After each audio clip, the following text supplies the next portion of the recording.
बैसल छै पे दरदा बाबा बैसल छै तैयो पूजै सब मसानी के पे दरदा बाबा बैसल छै तैयो पूजै सब मसानी के डम डम डमरू जतै बजै छै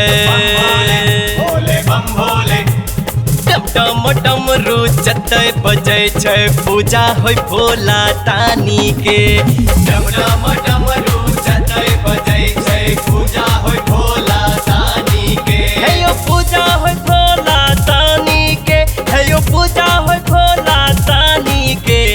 डम डम डमरू जतै बजै छै पूजा होय भोला तानी के डम डम डमरू जतै बजै छै पूजा होय भोला तानी के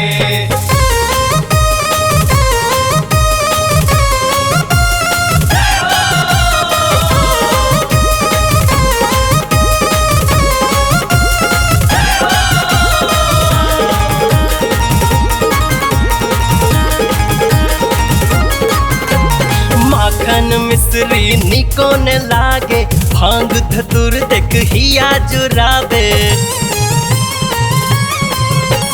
माखन मिश्री निको ने लागे भांग धतुर देख हिया जुराबे पूजै जै सब मसानी के है यो पूजै जै सब मसानी के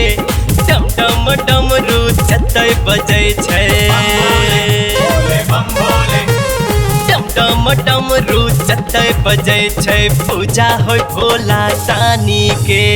डम डम डमरू जतै बजै छै पूजा होय भोला तानी के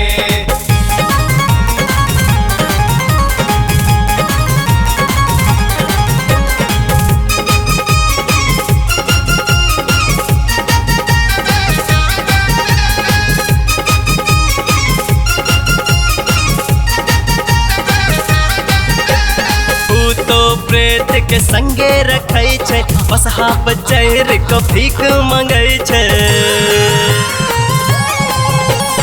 भूतो प्रेत के संगे रखै छै बसहा पे चढ़ के भीख मंगै छै गंगा बहै छै मसानी के है यो गंगा बहै छै मसानी के डम डम डमरू जतै बजै छै डम डमरू जतै बजै छै पूजा होय भोला तानी के डम डम डमरू जतै बजै छै पूजा होय भोला तानी के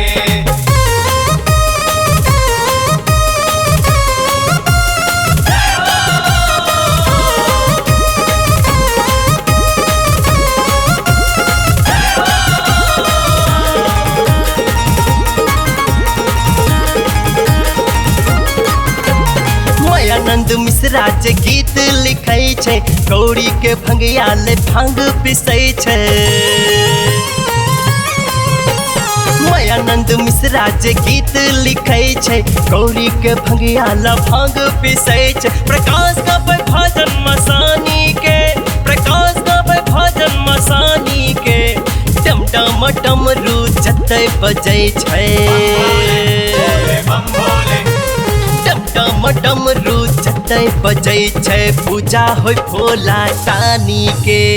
डम डम डमरू जतै बजै छै पूजा होय भोला तानी के हे यो पूजा होय भोला तानी के हे यो पूजा होय भोला तानी के डम डम डमरू जतै बजै छै पूजा होय भोला तानी के डम डम डमरू जतै बजै छै पूजा होय भोला